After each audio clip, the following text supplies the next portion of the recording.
Charleston's slave auctions of 1847 processed over 3,000 transactions that year, each meticulously recorded in leather-bound ledgers still housed in the South Carolina Historical Society archives.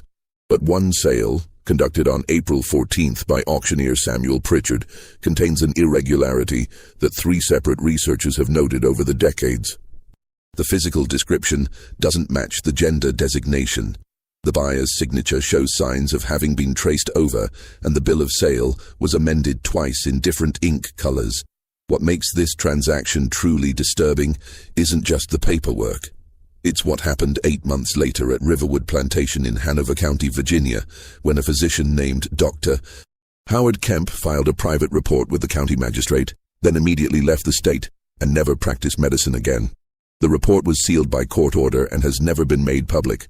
Until now, the full story of what happened at Riverwood has remained buried in private family letters, slave testimony recorded during a closed tribunal, and the cryptic diary entries of a woman who took her own life rather than face what her husband had planned for her. Before we continue with the story of Riverwood Plantation and the transaction that destroyed everyone it touched, I need you to do something. Subscribe to this channel and hit that notification bell, because stories like this one, drawn from historical records that have been deliberately obscured, need to be told. And I want to know where you're listening from. Drop a comment telling me what state or city you're in. Are you watching from Virginia, where this happened? From South Carolina, where it began? Let me know. Now, let's go back to where it all started. The spring of 1847 found Hanover County, Virginia in a state of cautious prosperity. Located just north of Richmond, the county had weathered the economic fluctuations of the 1840s better than most, its rich soil producing tobacco that commanded premium prices in both domestic and European markets. The James River wound through the landscape, providing transportation for hogsheads of cured leaf that would make their way to Richmond's warehouses and then to the world beyond. Riverwood Plantation occupied nearly 800 acres of this prime land, its borders marked by aging oak trees that had witnessed a century of cultivation. The main house, built in 1798 by the Vanderhorst family, stood 3 stories tall with white columns that had weathered to a grayish cream. 12 windows faced south to catch the winter sun, and a wide porch wrapped around 2 sides of the structure, offering views of the tobacco fields that generated the family's wealth. By 1847, Riverwood belonged to Isaiah Vanderhorst, age 43, who had inherited the estate from his father in 1839. Isaiah cut an imposing figure in Hanover County society, standing over 6 feet tall with the broad shoulders of a man who had worked alongside his field hands in his youth, before prosperity and social expectations made such labor unseemly for a man of his station. His dark hair had begun to gray at the temples, and he maintained the mutton-chop sideburns fashionable among Virginia gentlemen of the era. But those who knew him well noticed something had changed in recent years. His eyes, once bright with ambition, had taken on a haunted quality since his first wife's death in 1844. Sarah Vanderhorst had died of puerperal fever 5 days after delivering their 3rd stillborn child. Isaiah never spoke of her, but household slaves whispered that he kept her bedroom exactly as she'd left it, her hairbrush still on the vanity, her last needlework still stretched in its frame. The loss had done something to him. He'd always been a stern master, but never cruel by the standards of the time. After Sarah's death, something harder settled into his character, a brittleness that made even his most trusted slaves nervous. The plantation operated with a workforce of 43 enslaved people, ranging from field hands to the house staff that maintained the main residence. Among them was an elderly woman named Patience, who had served as Sarah's personal maid and now managed the household with quiet efficiency. She'd been born at Riverwood and had known Isaiah since he was a boy. If anyone understood the change in him, it was Patience, though she kept her observations to herself. Isaiah's younger brother, Thomas, lived in Richmond and managed the business aspects of Riverwood's tobacco sales. At 38, Thomas was everything Isaiah was not: gregarious, charming, comfortable in the drawing rooms of Richmond society. Where Isaiah had married for love, Thomas had remained a bachelor, much to his mother's distress. The brothers maintained a cordial but distant relationship, meeting quarterly to discuss plantation finances and little else. By early 1847, family pressure and practical necessity had convinced Isaiah to remarry. At 43, with no heirs, he needed sons to secure Riverwood's future. His mother, Constance Vanderhorst, had taken matters into her own hands, corresponding with old friends across Virginia to identify suitable candidates. The woman she settled on was Catherine Shelby, daughter of a once prominent family from Albemarle County, whose fortunes had declined precipitously after her father's death in 1843. Catherine was 26, considered dangerously close to spinsterhood by Virginia standards. She was not beautiful in the conventional sense, her features too strong, her frame too thin, her manner too reserved. But she was educated, having attended a female academy in Charlottesville, and she carried herself with the dignity expected of her class, despite her family's reduced circumstances. Most importantly, she was healthy and of childbearing age, and her family was desperate enough to accept Isaiah's proposal without excessive negotiation over settlements. They married on March 2, 1847, in a small ceremony at St. Paul's Episcopal Church in Hanover County. Catherine arrived at Riverwood with 2 trunks of belongings and a lady's maid her mother had insisted she bring, a free woman of color named Dinah, who had been with the Shelby family for a decade. Isaiah had been clear that Dinah would be paid a small wage and given a room in the house, but that Catherine should not expect to maintain all the pretensions of her former life. Money was to be spent on the plantation's operations, not on excess servants. The early weeks of their marriage passed in stilted formality. Isaiah was not unkind, but neither was he warm. Catherine understood her role: to manage the household, to produce heirs, to maintain appearances in county society. She accepted this arrangement with the same quiet resignation that had characterized her agreement to the marriage itself. At night, Isaiah came to her room at irregular intervals, performing his marital duties with mechanical efficiency before returning to his own chambers. There was no tenderness, no conversation beyond practical necessities. Catherine found the isolation of Riverwood oppressive. In Albemarle County, her family's reduced circumstances had still allowed for social calls, church gatherings, occasional trips to Charlottesville. Here she was 15 miles from the nearest neighbor of her own class, and Isaiah showed no interest in entertaining or accepting invitations. He spent his days riding between tobacco fields, reviewing accounts in his study, or sitting on the porch in the evenings, smoking and staring at nothing. The household staff, led by Patience, treated Catherine with careful respect but little warmth. She was the new mistress, replacing a woman they had loved. They would serve her, but they would not offer the easy familiarity that had existed between Sarah and the house slaves. Catherine felt herself suspended in a strange limbo, married but not companioned, mistress but not welcomed, living in a house that felt more like a prison than a home. It was Dinah who first suggested to Catherine that she might need additional help. Dinah, at 45, was no longer as spry as she once was, and the management of Catherine's wardrobe, the care of her rooms, and attendance to her personal needs left other household tasks unmanaged. Catherine mentioned this to Isaiah over dinner one evening in late March, carefully framing it as a practical matter rather than a request for indulgence. Isaiah had been resistant at first. The household had sufficient staff. But Catherine, showing a hint of the steel beneath her reserved exterior, pointed out that the house slaves had their established routines and were answerable to Patience, not to her. If she was to properly manage the household as his wife, she needed someone answerable directly to her, someone to handle tasks that Dinah, as a paid employee, should not be expected to perform. After several days of consideration, Isaiah agreed. He would purchase a young house slave at the next opportunity, someone who could be trained to Catherine's specific requirements. That opportunity came sooner than expected. Thomas sent word from Richmond that he would be traveling to Charleston on business in early April and could attend the slave auctions on Isaiah's behalf if given parameters and funds. Isaiah provided both. A healthy female between 15 and 25, strong enough for household labor, but refined enough in manner to serve a lady, literate if possible, and costing no more than $800. What neither Isaiah nor Thomas understood was that Charleston slave markets in the 1840s had become increasingly sophisticated in their deceptions.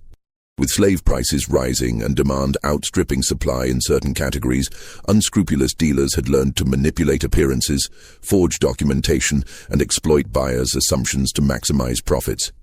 A young male slave might be dressed in women's clothing and presented as female if female domestic servants commanded higher prices. A field hand might be taught a few phrases of French and sold as a trained lady's maid.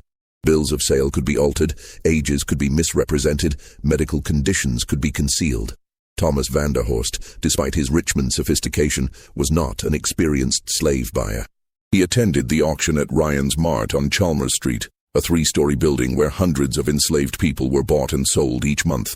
The auction of April 14th was particularly crowded, with buyers from across the South competing for prime merchandise. Thomas arrived with Isaiah's specifications clearly in mind, and his brother's money in his pocket, determined to make a good purchase. The auction hall smelled of unwashed bodies, tobacco smoke, and the particular anxiety that permeates places where human beings are sold like livestock. Thomas positioned himself in the middle of the crowd, neither too eager at the front nor too disinterested at the back. He'd attended 2 other auctions in Richmond and knew the basic protocols, but Charleston's Ryan's Mart operated on a scale he found overwhelming. The auctioneer, Samuel Pritchard, was a heavy-set man with a voice like gravel who worked through the lots with practiced efficiency. The first dozen sales were field hands, strong men in their 20s destined for the rice plantations of the Low Country. Thomas paid little attention until Pritchard announced a change in merchandise.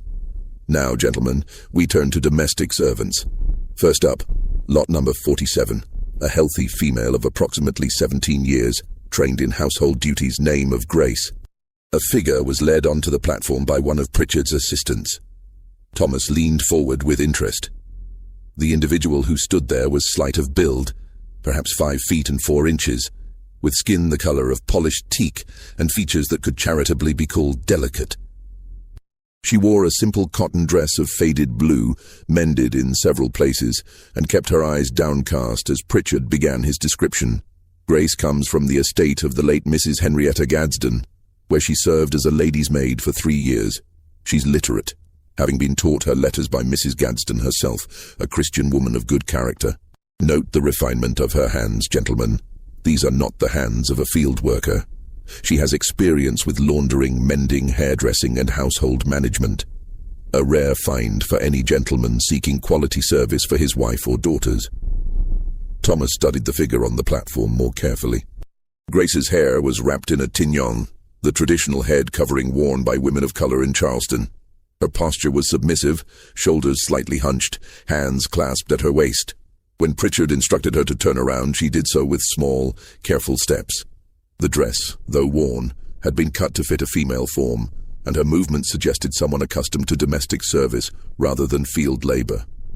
"Can she speak?" someone called from the crowd. Pritchard gestured for Grace to respond. "Yes, master," she said softly, her voice high and somewhat breathless. "I can speak, and I can read the Bible and cipher numbers." "What household tasks can you perform?"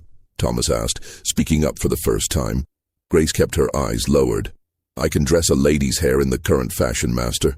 I can maintain a wardrobe, clean and press garments, prepare medicinal teas, assist with correspondence, and manage household linens. Mrs. Gadsden trained me carefully before her passing." The accent was Low Country Charleston, the grammar surprisingly correct for someone enslaved. Thomas felt his interest growing. This was exactly what Isaiah had specified. Refined enough for Catherine's service, literate, trained in household arts. The fact that she came from a respectable estate rather than the rougher trade added to her value. "Any health issues?" another bidder asked. Pritchard shook his head vigorously. "Sound in body and mind. Dr. Marcus Waverley examined her 2 days ago. His certification is included in the documentation. No signs of consumption, dropsy, or female complaints. She's menstruated regularly according to the estate inventory." That last detail made Thomas slightly uncomfortable, but he understood it was relevant information for breeding potential should a buyer wish to consider that aspect. He had no such intentions on Isaiah's behalf. This was strictly a domestic purchase, but the confirmation of good health was important. The bidding opened at $400. Thomas waited, watching as 2 other buyers pushed the price upward. At $650, one dropped out. At $725, the other hesitated. Thomas jumped in decisively. $750. A pause. The other bidder looked at Grace again, seemed to reconsider, then shook his head and stepped back. Pritchard's gavel came down. Sold to the gentleman in the grey coat for $750. See the clerk for documentation. Thomas made his way to the wooden table where a clerk processed the sales. As he waited, he watched Grace being led down from the platform. She moved carefully, keeping her eyes down, her gait somewhat awkward in a way he attributed to the nervousness of being sold. It didn't occur to him that she might be deliberately walking differently than came naturally. The paperwork took 20 minutes.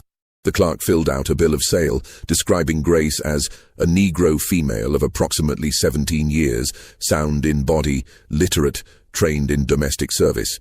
Thomas paid with a combination of cash and a draft on his Richmond bank, receiving a receipt and the transfer documents. Included in the papers was a brief letter from the Gadsden estate executor confirming Grace's provenance and training. What Thomas didn't notice, because he had no reason to look closely, was that the ink color of Grace's gender designation appeared slightly different from the rest of the text, as if it had been added later. He also didn't notice that Dr. Waverley's signature on the health certificate looked traced rather than original. These were sophisticated forgeries, the work of someone who understood that buyers rarely scrutinized documents closely when the merchandise matched their expectations. Thomas arranged for Grace to be held at the auction house until the next morning, when they would begin the journey to Virginia. He spent the evening at a hotel near the waterfront, composing a letter to Isaiah, informing him of the successful purchase and detailing Grace's apparent qualifications. "She seems a sensible creature," he wrote, "well-spoken and trained in precisely the arts Catherine will require. The price was somewhat higher than you specified, but I judged her quality worth the additional $50. The next morning, Thomas collected Grace from Ryan's Mart. She had been given a bundle containing her few possessions, an extra dress, undergarments, a comb, and a small Bible. She followed Thomas to the coach station without speaking, keeping several paces behind him as expected. They would travel by coach to Wilmington, then by packet boat up the coast to Richmond, and finally by hired carriage to Hanover County, a journey of approximately 5 days. During the journey, Thomas observed Grace carefully, as any prudent buyer would. She was quiet, speaking only when addressed, and showed appropriate deference. She ate sparingly at mealtimes, and slept sitting upright in the Negro sections of the coach stations where they stopped. Her manners were indeed refined, and she seemed intelligent in the careful way she observed her surroundings. Thomas felt confident Isaiah would be pleased with the purchase. What Thomas didn't know, because Grace never allowed herself to be seen in any state of undress, was that beneath the carefully constructed feminine appearance lay a biological reality quite different from what the bill of sale claimed. Grace had been born with ambiguous genitalia, a condition that occurred perhaps once in every 2,000 births. Her mother, a house slave named Ruth on a plantation near Georgetown, South Carolina, had recognized immediately that her child would face impossible choices in a world that demanded clear categorization. Ruth had made her decision in the birthing room, telling the midwife that her baby was a girl. She had raised Grace as female from the first moment, choosing a name that could never be questioned, dressing her in girls' clothing, teaching her to move and speak and carry herself as women did. It had not been easy. As Grace grew, her body developed in ways that didn't entirely align with Ruth's chosen narrative. But Ruth was resourceful. Tight binding beneath layers of clothing concealed what needed to be concealed. Grace was kept away from situations where her body might be examined. She was trained exclusively in household tasks that would keep her in the main house, away from the communal living quarters where other slaves might discover her secret. The strategy had worked for 17 years. Grace had learned to navigate the world as female, and by adolescence she had internalized the role so completely that it felt natural. Her voice remained high, partly from practice and partly from her body's own ambiguous development. Her face never developed a beard. Her build remained slight. To casual observers, she was simply a delicate young woman, perhaps unusually tall and thin, but nothing that raised serious questions. Then Ruth had died of fever in 1845, and Grace had become part of the Gadsden household through an estate sale. Mrs. Henrietta Gadsden, elderly and nearly blind, had accepted Grace at face value, and had indeed trained her in the refined household arts Pritchard had advertised. When Mrs. Gadsden died in 1847, Grace became part of another estate sale. But this time, the executor had been less scrupulous than honest. and a side arrangement with Samuel Pritchard had resulted in Grace's documentation being clarified in ways that would maximize her sale price. Grace knew she was living on borrowed time. Eventually, someone would discover the truth, but for now, she played the role she'd been assigned since birth, following Thomas Vanderhorst to an uncertain future in Virginia, hoping that whatever awaited her at Riverwood Plantation might offer at least a temporary reprieve from discovery. They arrived at Riverwood on April 22nd, a humid afternoon with thunderclouds building in the western sky. Isaiah met them on the front porch, his expression neutral as he examined the purchase. Grace stood with her bundle at her feet, eyes downcast, saying nothing. "She seems suitable," Isaiah said after a long moment. "Catherine can assess her capabilities. Patience, take her to the house and get her settled. She'll room in the attic with the other house servants." Patience, her face carefully blank, gestured for Grace to follow. As they walked toward the servants' entrance, Grace allowed herself one quick glance at the plantation house that would be her new prison. It looked solid, permanent, inescapable, exactly like every other place she'd ever lived. Catherine met her new servant the following morning in the small sitting room adjacent to her bedroom. Dinah had already briefed Catherine on Grace's arrival, describing her as peculiar quiet, even for a slave girl, and thin as a marsh reed. Now Catherine sat in a straight-backed chair, while Grace stood before her, hands clasped, eyes respectfully lowered. "Dinah tells me you were trained in Charleston," Catherine began, her voice neither warm nor cold, simply businesslike.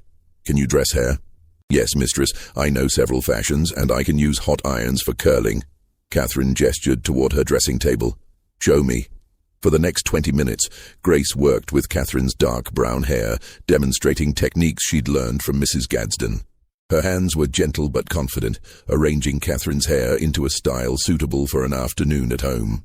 Catherine watched in the mirror, saying nothing, evaluating not just the skill, but the demeanor. What Catherine noticed first was how carefully Grace moved, as if always conscious of taking up minimal space. Her gestures were economical, her footsteps nearly silent, her breathing so quiet as to be almost imperceptible. There was something almost theatrical about her femininity, as if she'd studied the role rather than simply inhabiting it naturally. But Catherine, who had her own experience of performing expected roles, didn't find this particularly remarkable. Many slaves learned to present exaggerated versions of what their masters expected. "That will do," Catherine said when Grace finished. "You'll assist Dinah with my wardrobe and personal needs. You'll help with household mending and preservation of linens. You'll attend me during social calls when they occur, though I understand those are rare here. You'll sleep in the attic with the other house servants. Your meals will be taken in the kitchen. Do you understand?" "Yes, mistress." "Thank you, mistress. One more thing." Catherine's voice dropped slightly. "My husband has moods. When he's in one of his dark periods, stay out of his sight unless specifically summoned. It's not personal, but he prefers minimal disruption when he's troubled. Can you do that?" Grace nodded, and for just a moment, she raised her eyes enough to meet Catherine's in the mirror. What passed between them in that brief glance was recognition, one trapped person acknowledging another. Then Grace's eyes dropped again, and the moment passed. The first weeks of Grace's service at Riverwood established a routine that would govern the household through the spring and early summer of 1847. She rose before dawn, helping to light fires in the main house fireplaces, even though spring warmth made them less necessary. She assisted Catherine with dressing, often working alongside Dinah to manage the complicated undergarments, corsets, and layered clothing that defined a Virginia lady's proper appearance. She proved skillful with a needle, repairing the delicate embroidery on Catherine's better dresses and mending torn lace with tiny, nearly invisible stitches. But it was in the quiet hours, the times when Catherine sat alone in her room reading or attempting needlework of her own, that the relationship between mistress and servant began to shift into something less defined by the strict hierarchies of the plantation system. At first, it was simply that Grace had a quality of stillness that Catherine found soothing. Unlike Dinah, who maintained a constant low commentary on household matters, Grace spoke only when necessary. She could sit for an hour mending shirts while Catherine read, the only sounds the ticking of the mantel clock and the whisper of thread through fabric. Then Catherine discovered that Grace could indeed read, and that her literacy extended beyond the basic Bible verses most educated slaves knew. One afternoon in early May, Catherine left a book open on her side table, a novel by Walter Scott that she'd been finding rather tedious. When she returned from a walk in the garden, she found Grace standing near the table, her eyes fixed on the open pages, her lips moving slightly as she silently read. "You like stories?" Catherine asked, not unkindly. Grace startled, immediately dropping into a deferential posture. "I apologize, mistress. I shouldn't have looked." "I asked if you like stories. It's a simple question." "Yes, mistress. Mrs. Gadsden used to let me read to her when her eyes got weak. She said I had a pleasant voice for it." Catherine considered this. The isolation at Riverwood had begun to weigh on her more heavily as spring turned toward summer. Isaiah showed no interest in her company beyond his occasional nocturnal visits. Dinah was kind but practical, not given to the sort of conversation Catherine craved. The idea of having someone read aloud, filling the silent hours with words and narratives, held considerable appeal. "Every afternoon at 3 o'clock when I take my rest, you'll read to me," Catherine announced. "We'll start with this Scott novel, though I warn you it's rather dull. Afterwards, we'll find something better in Isaiah's library." This became their ritual. Every afternoon, while Catherine reclined on her daybed and the Virginia heat pressed against the windows, Grace sat in a straight-back chair and read aloud.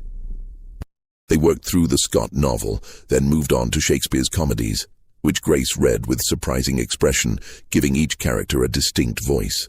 Catherine found herself looking forward to these sessions, and gradually she began to talk during them, interrupting the reading to comment on a passage or share a memory prompted by the text. Grace, for her part, learned to respond with more than simple acknowledgments. She offered observations about the characters, asked questions about words she didn't know, and occasionally made Catherine laugh with a dry comment about a particularly ridiculous plot development. The strict boundary between mistress and servant didn't disappear, but it became more permeable, at least in the privacy of Catherine's rooms. Dinah noticed the change and worried about it. She pulled Catherine aside one morning in early June. "Mistress Catherine, I don't mean to speak out of turn, but you're getting mighty familiar with that Grace girl. It ain't proper and it ain't wise. These Virginia people, they have particular notions about how things should be done." Catherine stiffened. "I'm the mistress of this house, Dinah. I'll manage my servants as I see fit." "Yes, ma'am, I know that. But Mr. Isaiah, he's a particular sort of man. And this household, it's got its ways. I'm just saying, be careful how things appear." Catherine dismissed the warning, but it lodged in her mind nonetheless. She told herself that her friendship, if it could be called that, with Grace was innocent, merely the natural result of isolation and shared interests. But she also became more careful about concealing the depth of their afternoon conversations from the rest of the household, instructing Grace to maintain a more distant demeanor when others were present. What Catherine didn't know, what no one in the household suspected, was that Grace lived in constant terror of discovery.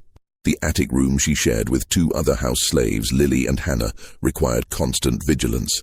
Grace changed clothing only when absolutely necessary, and always with her back turned, citing modesty as a personal quirk the others eventually accepted.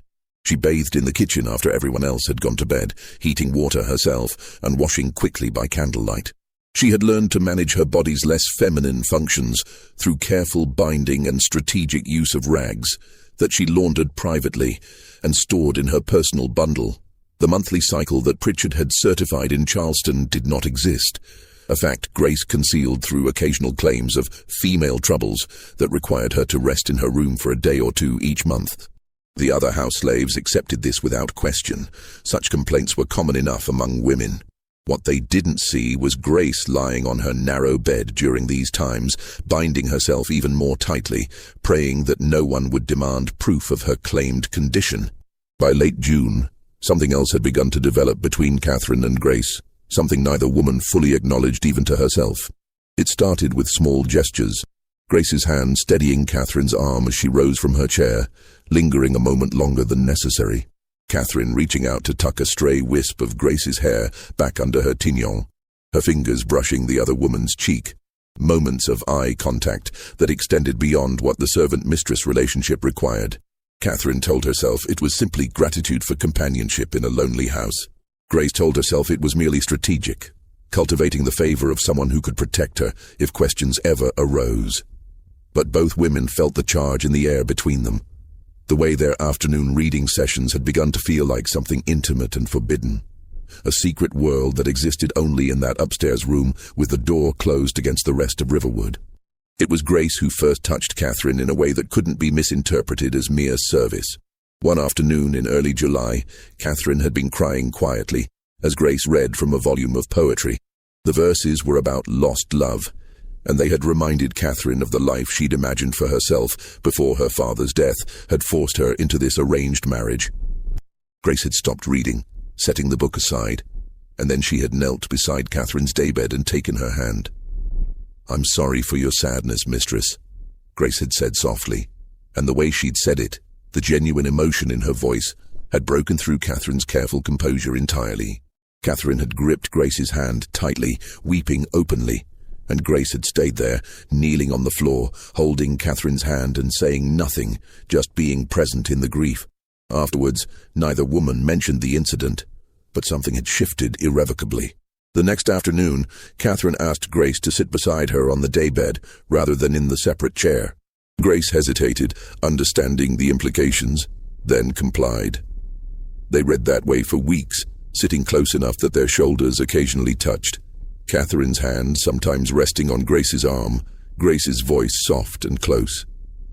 They never discussed what was happening between them.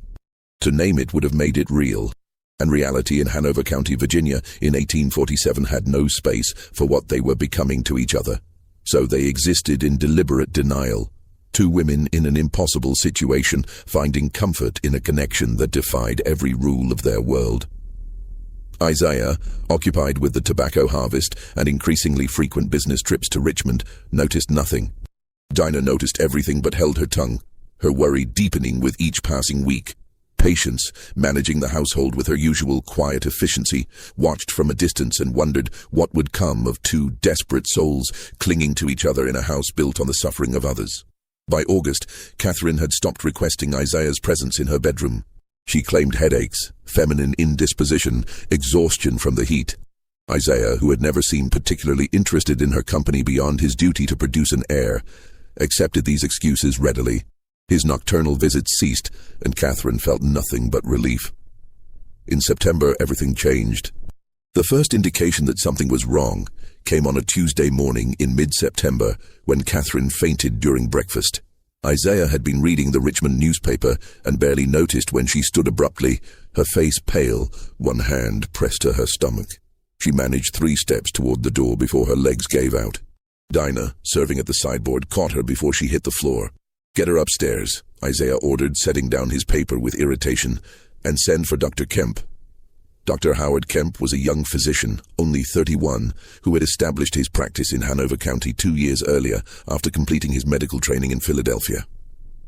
He arrived at Riverwood within 2 hours, his medical bag in hand, his manner professionally composed despite the nervous energy that always seemed to hover around him like a visible aura. Catherine had been settled in her bed, with Dinah and Grace attending her. She was conscious but still pale, complaining of nausea and dizziness, Doctor. Kemp performed a basic examination while the 2 servants waited outside the room, then called Isaiah in for a private consultation.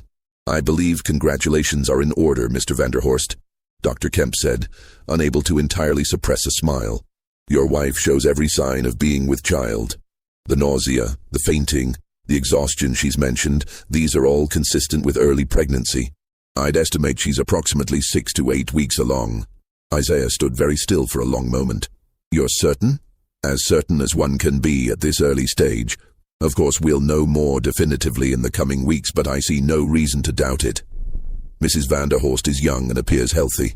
With proper care and rest, there's every reason to expect a successful outcome." After Dr. Kemp left, Isaiah stood on the front porch for over an hour, smoking his pipe and staring at the tobacco fields.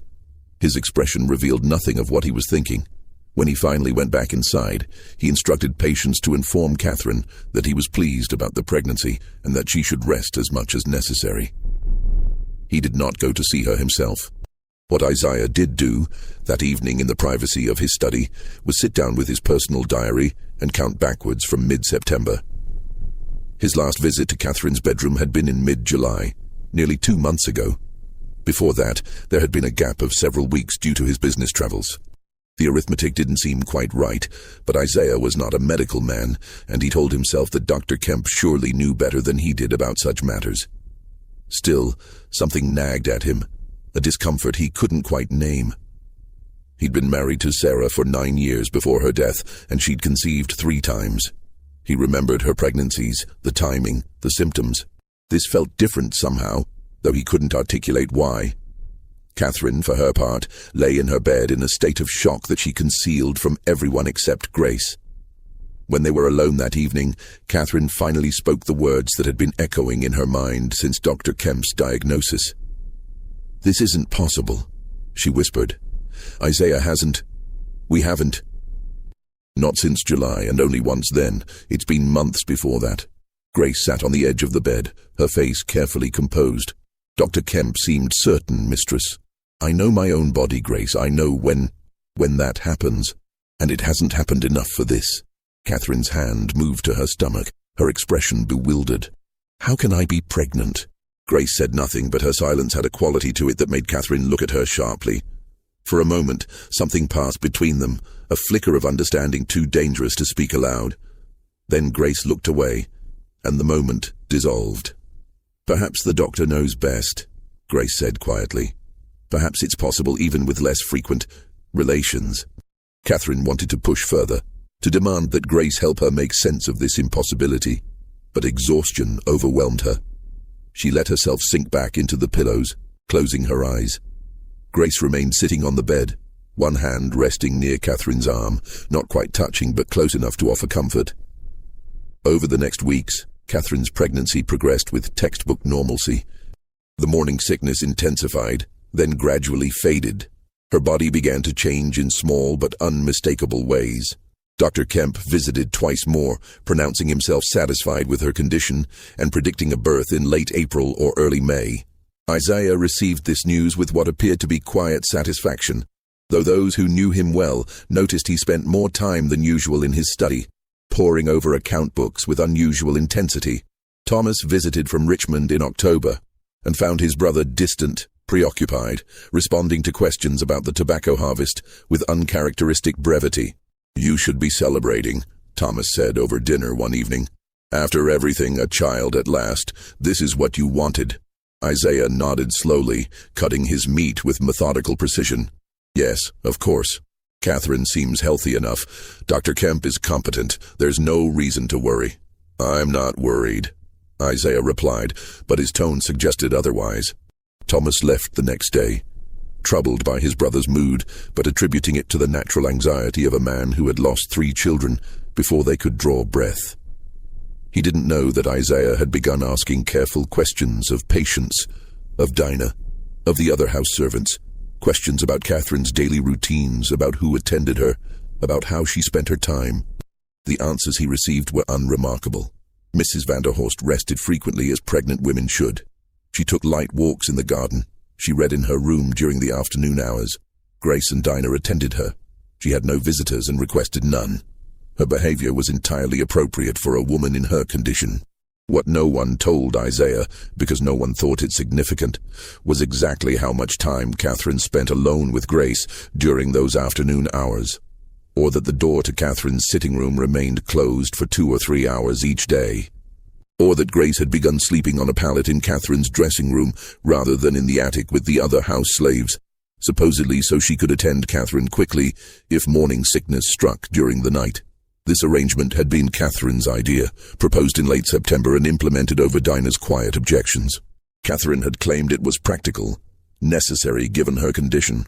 In truth, it was motivated by a need that had nothing to do with medical necessity and everything to do with the relationship that had deepened between mistress and servant into something neither woman could any longer pretend to misunderstand. They had become lovers, though neither used that word. It had happened gradually through September, small transgressions that accumulated into larger ones. Grace's hand moving from Catherine's arm to her face. Catherine pulling Grace closer on the daybed until they were lying together, the first kiss that had shocked them both with its intensity. They told themselves they were offering each other comfort, companionship, relief from loneliness. But they both knew it was more than that. Grace lived in constant terror that her body would betray her, that Catherine would discover the anatomical reality beneath the feminine performance. But Catherine never pushed for intimacies that would have revealed the truth. Their physical relationship remained constrained by layers of clothing, by darkness, by careful positioning that Grace orchestrated with desperate subtlety. Catherine seemed content with what Grace offered, or perhaps she deliberately chose not to question the boundaries Grace maintained. What Catherine had not questioned, in those early weeks of their intimacy in late August, was whether pregnancy could result from their encounters. She was educated enough to know that conception required specific biological circumstances, but she had been taught, like most women of her class, that the details were shameful and not to be examined too closely. She knew pregnancy came from relations with men. What had happened between her and Grace didn't fit that category in her understanding, so she hadn't considered the possibility.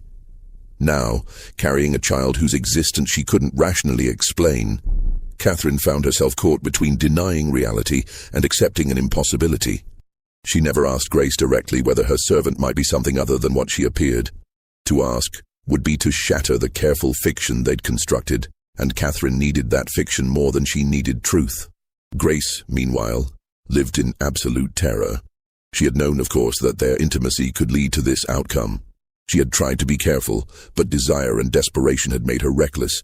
Now Catherine was pregnant, and it was only a matter of time before someone started asking questions that would lead inevitably to Grace's exposure and destruction. She considered running. The Underground Railroad had routes through Virginia, and she'd heard whispered rumors of sympathetic people who helped escaped slaves reach the north. But running would require leaving Catherine, and Grace found she couldn't bear that thought. Moreover, running would draw immediate attention and investigation. As long as she remained at Riverwood, playing her role, there was at least a chance that the pregnancy would be attributed to Isaiah, and no one would look deeper. So Grace stayed, attending Catherine through her pregnancy, sleeping on the pallet in the dressing room, continuing their afternoon reading sessions that had become cover for stolen moments of connection. And she waited for discovery with the fatalism of someone who had always known this day would come. October brought cooler weather and the first real chill to Isaiah's behavior. He had begun watching Catherine with an intensity that made her deeply uncomfortable. At meals, she would look up to find his eyes fixed on her, his expression unreadable. He asked questions about how she felt when the baby moved, what Dr. Kemp had said during his visits.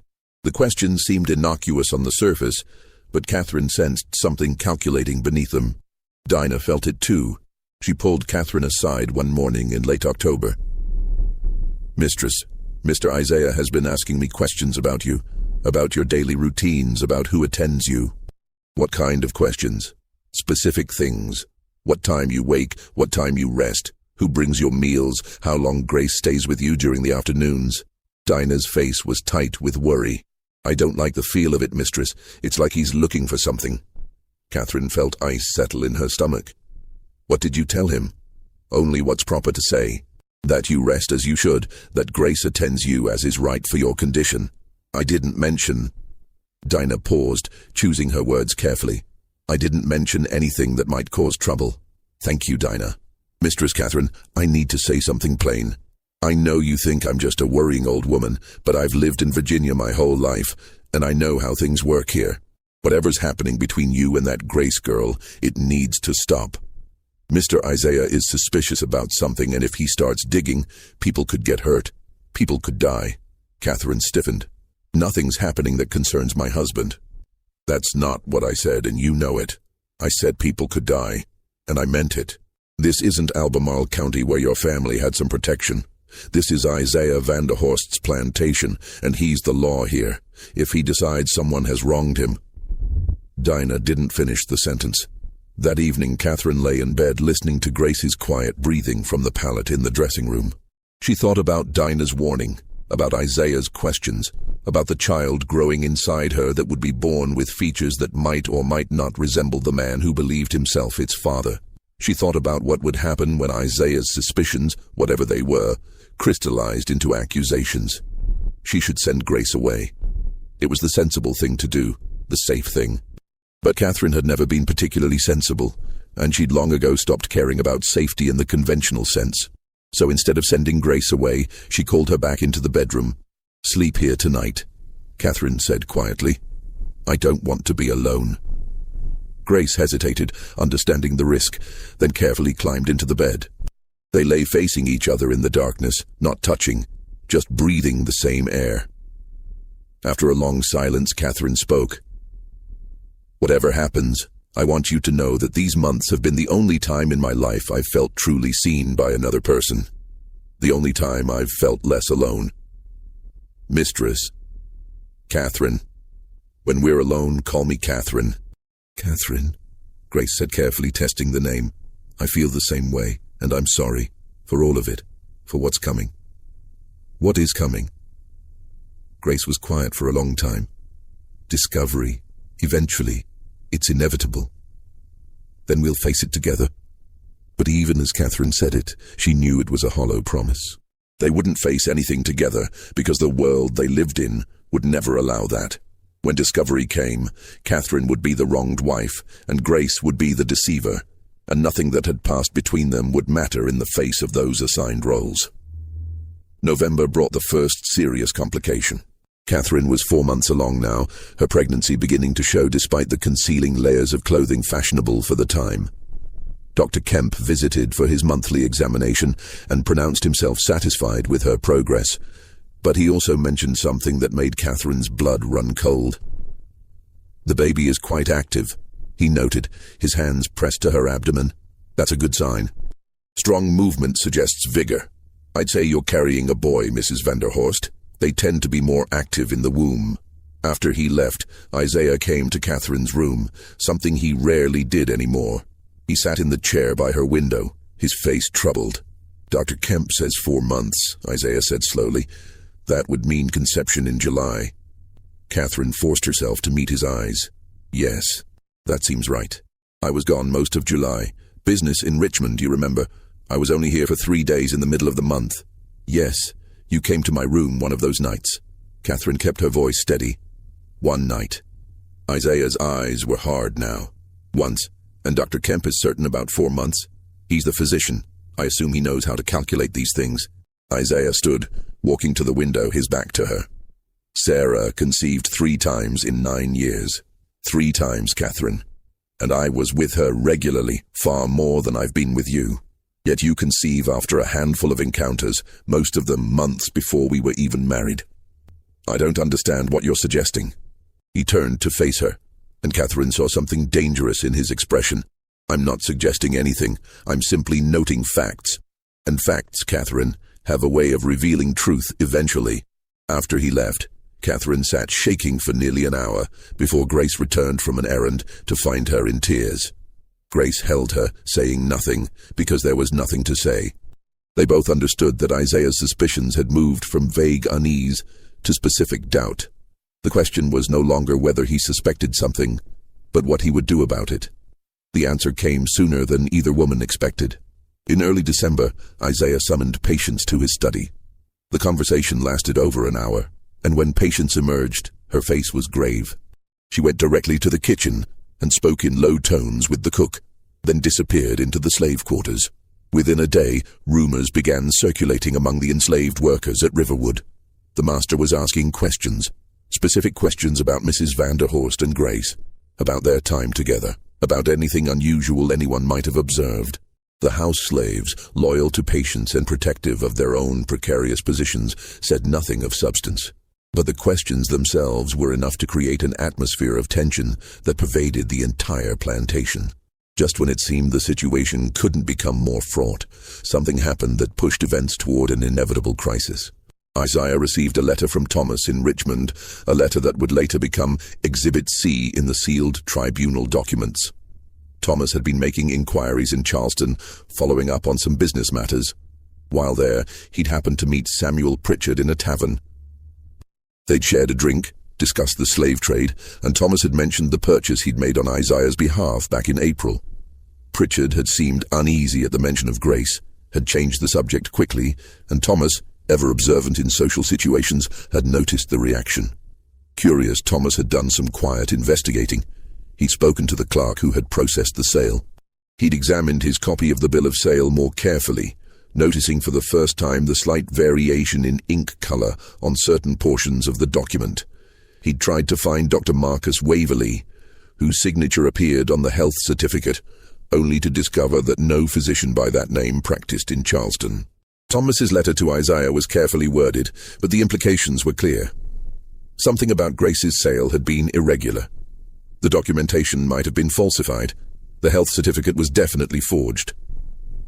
And Pritchard, when pressed, had become defensive and eventually admitted that sometimes gender designations had to be clarified for market purposes, a phrase Thomas found disturbingly ambiguous. Isaiah read the letter 3 times, his face growing darker with each reading. Then he locked it in his desk drawer and sat in his study for the rest of the afternoon, drinking whiskey and thinking about his wife's impossible pregnancy, about Grace's 2 delicate features, about the closed door of Catherine's sitting room during those long afternoon hours. By evening, he had made his decision. He would know the truth, whatever it took to discover it. And if the truth was what he increasingly suspected, then he would ensure that everyone involved paid an appropriate price for making a fool of Isaiah Vanderhorst. The next morning, he sent a message to Dr. Kemp. The physician was needed at Riverwood immediately for an urgent medical matter. Not Catherine. The pregnancy was proceeding normally. This concerned one of the house slaves, Grace. A thorough examination was required. When Grace received the summons, she knew immediately what it meant. Discovery had come at last. Dr. Kemp arrived at Riverwood on a Thursday morning, December 11th, 1847. The sky was low and grey, threatening snow that wouldn't fall until evening. He was shown into Isaiah's study, where the master of Riverwood sat behind his desk, with Thomas's letter laid open before him. "Thank you for coming so quickly," Isaiah said, his voice carefully controlled. "I have a situation that requires your professional discretion." Dr. Kemp, sensing the tension in the room, sat in the offered chair and waited. "I need you to examine one of my slaves, Grace. She's been attending my wife during her pregnancy, and I've become concerned about certain irregularities." Isaiah chose his words carefully. "I need a complete medical examination, thorough and definitive. I need to know exactly what I'm dealing with. I don't understand. Has she shown signs of illness?" "I need you to confirm her sex," Isaiah said bluntly. "I have reason to believe the documentation from her sale may have been falsified." Dr. Kemp's expression shifted to one of discomfort. "Mr. Vanderhorst, that's a highly unusual request. If you suspect fraud in the sale, that's a legal matter, not a medical one. It becomes a medical matter when it concerns my wife's pregnancy." Isaiah's voice had hardened. 4 months along, conceived during a period when I was rarely present, attended daily by a slave whose provenance is now questionable. I'm sure you can see why I might want clarity on this matter. The implications hung heavy in the air between them. Dr. Kemp's face paled slightly as he worked through what Isaiah was suggesting. "I see, and if the examination reveals what you suspect, then I'll know the full extent of the deception, and I can proceed accordingly." Dr. Kemp was not a courageous man, but he was fundamentally decent, and the direction this conversation was heading troubled him deeply. "Mr. Vanderhorst, even if your suspicions about the slave prove correct, that doesn't necessarily mean what you're implying. Your wife is a lady of good character. Whatever irregularity might exist in the slave's documentation, I'm sure there's an innocent explanation that doesn't involve—" "Doctor," Isaiah's voice cut through the protest, "I'm not asking for your opinions about my wife's character. I'm asking for a medical examination of a slave I own. Will you do it or not?" After a long pause, Dr. Kemp nodded slowly. He was a physician who depended on wealthy planters like Isaiah for his livelihood. Refusing such a request would have professional consequences he couldn't afford. "I'll conduct the examination. Where is the slave now?" Grace was summoned to a small room on the first floor that had once served as Sarah Vanderhorst's sewing room. Isaiah had cleared it of furniture, except for a simple table and 2 chairs. Patience brought Grace to the door, her face full of terrible sympathy, then withdrew. Isaiah and Dr. Kemp entered, closing the door behind them. Grace stood in the center of the room, her hands clasped in front of her, her eyes downcast. She knew what was coming. She'd known since the moment she'd received the summons that her careful performance had finally reached its end. Part of her felt almost relieved. The strain of maintaining the deception had been exhausting, and now at least it would be over, one way or another. "Grace," Isaiah said, his voice cold and formal, "Dr. Kemp is going to examine you. You will cooperate fully. Do you understand? Yes, Master. Remove your clothing. Grace looked up then, meeting Isaiah's eyes for the first time. What he saw in her face wasn't fear exactly, but something more complex, resignation mixed with a strange kind of dignity. She began to undress slowly, carefully folding each garment as she removed it, as if this small act of order could provide some control in a situation where she had none. Dr. Kemp turned away as Grace disrobed, focusing his attention on preparing his medical instruments with unnecessary meticulousness. He was deeply uncomfortable with what he'd been asked to do, but he'd committed to the examination and would follow through professionally. When Grace stood naked before them, the truth of her body was undeniable. The careful binding she'd maintained beneath her clothing was gone, revealing anatomy that contradicted every assumption that had been made about her since Thomas had purchased her in Charleston. She was intersex, with physical characteristics that didn't align neatly with typical male or female presentation, but included distinctly masculine anatomy alongside other more ambiguous features. Isaiah stared for a long moment, his face unreadable, then turned abruptly and walked to the window. Make your examination thorough, Doctor. I want documentation of every detail. Dr. Kemp approached Grace with visible reluctance. I'm sorry, he said quietly, too low for Isaiah to hear. Then he began his examination, clinical and methodical, noting observations in a small leather journal he'd brought.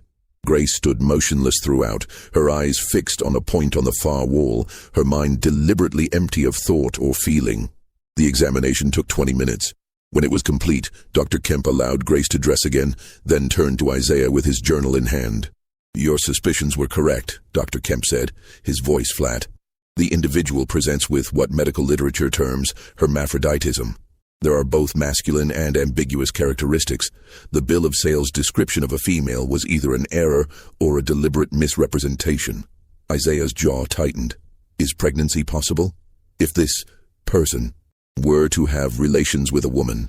Dr. Kemp hesitated.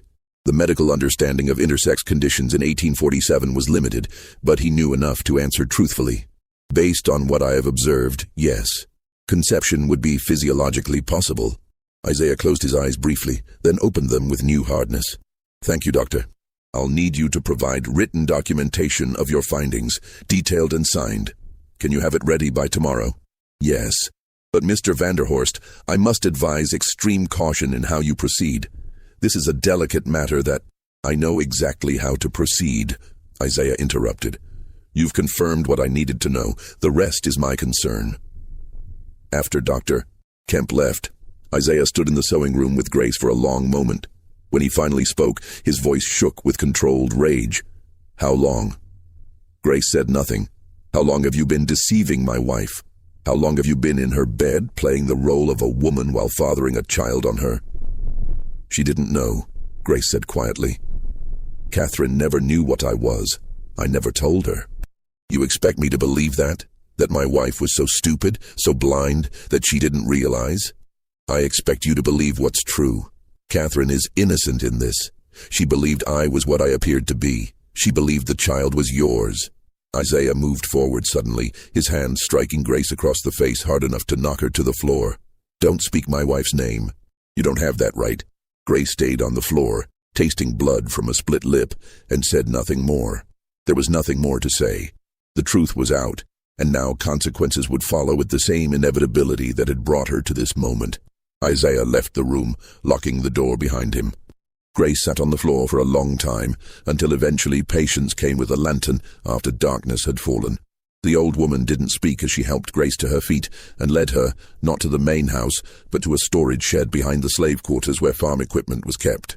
Inside, someone had placed a bucket of water, a blanket, and a heel of bread. Mr. Isaiah says you're to stay here until he decides what to do, Patience said, her voice breaking slightly. I'm sorry, child. I'm so sorry. She locked the shed door from the outside, and Grace was left in darkness, knowing that her fate, and Catherine's, now rested entirely in the hands of a man who felt he'd been made a fool in his own house. Upstairs in the main house, Catherine knew nothing of the examination. She'd been kept deliberately unaware, told only that Grace had been needed for other duties that day. It wasn't until Dinah came to help her dress for dinner that Catherine learned something was terribly wrong. Where's Grace? Catherine asked, noting her absence. Dinah's hands shook as she fastened Catherine's dress. Mistress, something's happened. Mr. Isaiah, he had Dr. Kemp examine Grace today, and now she's been locked in the equipment shed. Catherine went completely still. Examined her? Why? I don't know the details, mistress, but the whole household is talking. Mr. Isaiah's been shut in his study all afternoon, and Thomas arrived from Richmond an hour ago. They're in there together now, and from what the servants can hear, it's not good. Catherine felt the floor tilt beneath her. She gripped the back of a chair for support, her mind racing through implications she didn't want to face. I need to see my husband. Mistress, I don't think that's wise right now. He's in a state, from what I hear. Maybe wait until... Now, Dinah, I need to see him now. But when Catherine knocked on Isaiah's study door, it was Thomas who answered. His face was grave as he looked at her, and she saw pity in his eyes, which was somehow worse than anger would have been. Catherine, you should rest. You're carrying a child. This stress isn't good for your condition. I need to speak with my husband. That's not possible right now. Isaiah is... He's working through some difficult information. It would be better if you gave him time. What information? What's happened to Grace? Thomas glanced back into the study, then stepped into the hallway, pulling the door closed behind him. He lowered his voice. Catherine, I don't know what's been happening in this house, but Isaiah has discovered something about the slave girl it's complicated and serious. The best thing you can do is go to your room and let Isaiah handle this as he sees fit. Tell me what he discovered. I can't. That's not my place. But I will tell you this. If you're involved in any way with what's happened here, you need to think very carefully about what you're going to say when Isaiah asks you questions. Because he will ask, and your answers need to be convincing. Catherine felt ice spread through her chest. She understood then that whatever Isaiah had learned, it was enough to shatter the careful fiction she and Grace had maintained. The pregnancy, Grace's identity, their relationship, all of it was about to be exposed in whatever form Isaiah chose to believe. She went back to her room, dismissed Dinah, and sat in the darkness as evening fell into night. She thought about Grace locked in the equipment shed. She thought about the child moving in her womb, innocent of the circumstances of its conception. She thought about Isaiah's rage and what forms it might take, and she made a decision. If Isaiah was going to destroy Grace for what had happened, he would have to destroy Catherine too. She would not allow the person she loved to face judgment alone while she hid behind the protection of her class and her marriage. Whatever came, they would face it together, or Catherine would ensure that Isaiah's revenge consumed her as well. The confrontation came the next morning. Isaiah summoned Catherine to his study at 8 o'clock before she'd had breakfast, while morning sickness still made her stomach churn.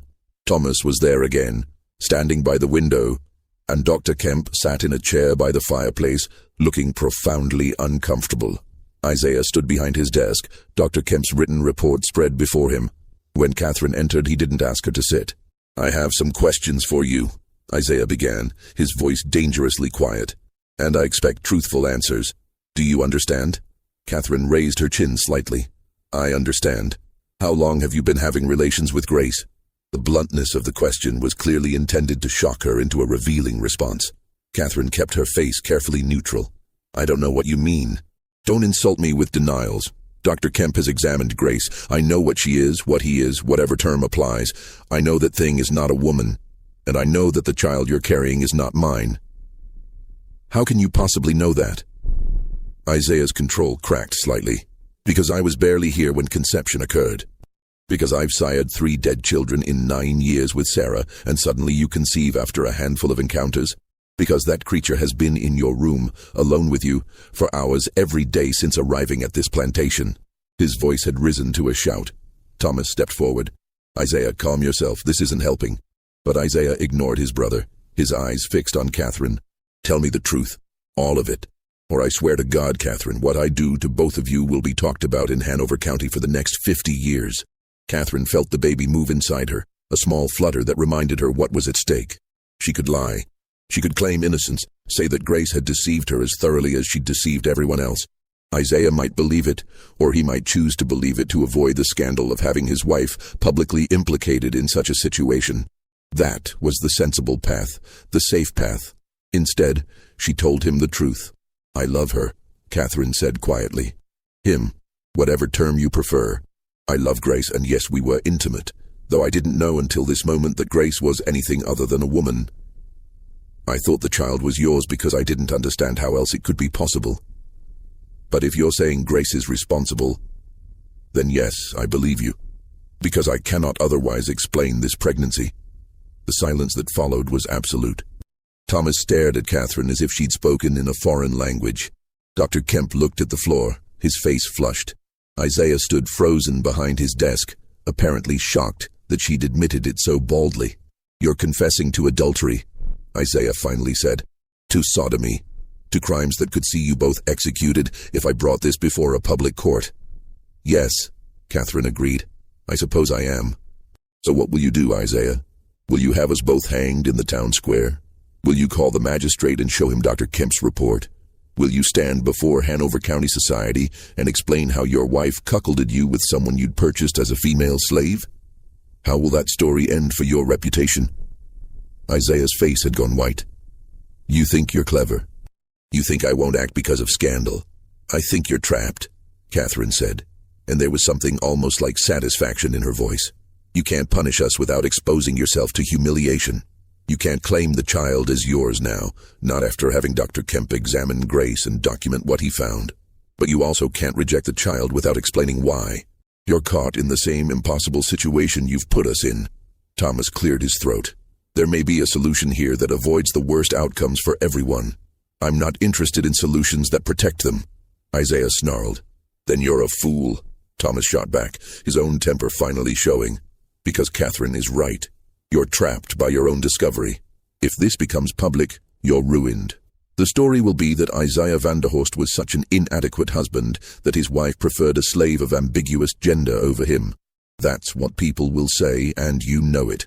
So, unless you want to live with that for the rest of your life, you need to think strategically, not emotionally." Isaiah slumped into his chair, suddenly looking older than his 43 years. "What are you suggesting?" "A tribunal," Thomas said. "Private, composed of trusted men who can keep their mouths shut. They hear the evidence, make a judgment that satisfies the law, and then everyone involved disappears quietly. Catherine can be sent away to live with relatives, the child adopted out or placed in an orphanage, Grace sold south or worse. The story we tell publicly is that Catherine's health required her to leave Riverwood, and the pregnancy ended unfortunately. It's not ideal, but it's manageable." "And if I want them both dead?" Isaiah asked. "That's within my rights. Catherine for adultery, Grace for rape of a white woman." Catherine laughed bitterly. "Rape? Is that the story you'll tell? That I was forced? I've just confessed the opposite. Your confession doesn't matter. The law will see it as rape regardless of what you claim." "Then do it," Catherine said, meeting his eyes directly. "Call the magistrate, have us arrested, put us on trial. Let everyone in Virginia know what happened in your house. I don't care anymore, Isaiah.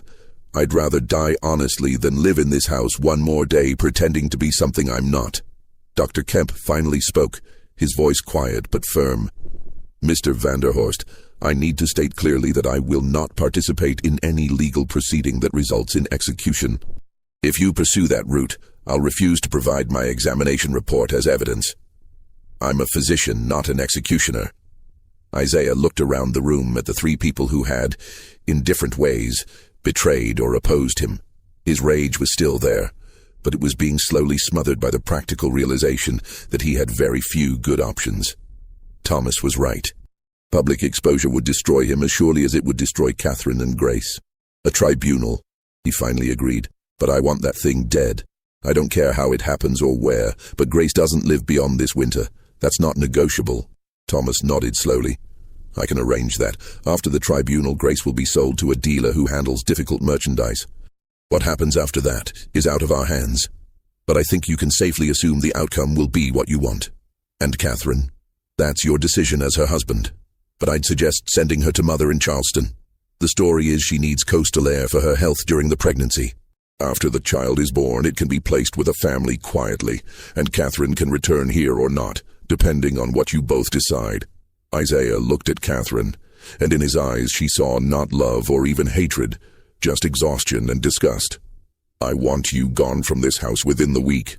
You'll go to Charleston and stay there until after the birth. You'll never see the child. You'll never speak of what happened here, and you'll never mention that creature's name again. If you violate any of these terms, I'll have you committed to an asylum for insanity. Do you understand?" Catherine nodded. She'd lost everything, but at least she was alive, and so was the child. "What about Grace? What about her? Can I see her before I leave?" Isaiah's face hardened. "Absolutely not.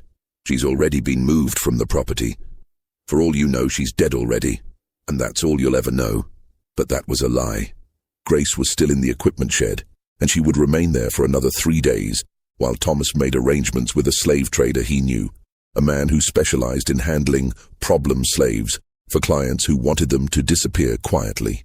The tribunal was held on December 18, 1847, in the courthouse in Hanover County after hours, attended by 3 magistrates Thomas had carefully selected for their discretion and financial dependence on the Vanderhorst family. Dr. Kemp provided his report, edited to remove any suggestion that Catherine had knowingly participated in the deception. The story presented was that Grace, a person of ambiguous gender who had been fraudulently sold as female, had taken advantage of Catherine's innocence and isolation to engage in acts that resulted in pregnancy. Catherine was portrayed as a victim of deception, naive and trusting. Grace was portrayed as a calculating predator who had deliberately infiltrated the household with malicious intent. The tribunal took less than 2 hours to reach its conclusions. Grace was judged guilty of fraud, deception, and assault. The recommended punishment was sale to a plantation in the Deep South under conditions that would ensure she never had contact with white society again. Catherine was absolved of willing participation, but judged to have shown poor judgment in allowing such familiarity with a servant. She was remanded to her husband's custody with the recommendation that she be removed from the situation that had led to her poor judgment. The child's fate was left to Isaiah's discretion, with the understanding that it would not be raised at Riverwood or acknowledged as a Vanderhorst heir. The next day, December 19th, Grace was removed from the equipment shed and transported to Richmond in chains. Thomas supervised the transfer personally, handing her over to a trader named Samuel Hicks, who operated out of Lumpkin's Jail, the notorious slave prison on Richmond's north side. What happened to Grace after that was never officially recorded, but Hicks was known for sending troublesome slaves to the sugar plantations of Louisiana, where life expectancy measured in months rather than years, and where no one asked questions about a worker's past. Catherine left Riverwood on December 21st, traveling to Charleston with only Dinah for company. She was 5 months pregnant, visibly showing despite her traveling clothes. Isaiah didn't come out to say goodbye. He watched from his study window as the carriage pulled away, then turned back to his desk and the bourbon that had become his constant companion since the tribunal. At Constance Vanderhorst's Charleston residence, Catherine was installed in a third-floor room overlooking the harbor. Her mother-in-law received her with cold efficiency, having been told enough by Thomas to understand that Catherine had brought shame to the family. Constance made it clear that Catherine would remain confined until after the birth, and that she should consider herself fortunate Isaiah hadn't simply committed her to an asylum. The winter passed slowly. Catherine spent her days at the window, watching ships come and go, thinking about Grace and wondering if she was still alive somewhere in Louisiana. She knew the sugar plantations were brutal, that workers often died within months of arrival, but she allowed herself to hope that somehow Grace had survived, had perhaps escaped, had found freedom in some northern city where no one knew her story. On April 23, 1848, Catherine went into labor. The birth was attended by a discreet midwife Constance had hired specifically for difficult situations. After 14 hours, Catherine delivered a healthy boy with dark hair and features that could have belonged to either Isaiah or Grace, ambiguous enough that no definitive judgment could be made. Catherine held her son for 2 hours. She memorized his face, counted his fingers and toes, whispered promises she knew she couldn't keep. Then Constance came and took him away. Thomas had arranged for the child to be placed with a farming family in Buckingham County, people who needed help and were willing to raise an infant of uncertain parentage for a sum that would secure their future. The boy would be called William Hutchins, and he would never know the truth of his origins.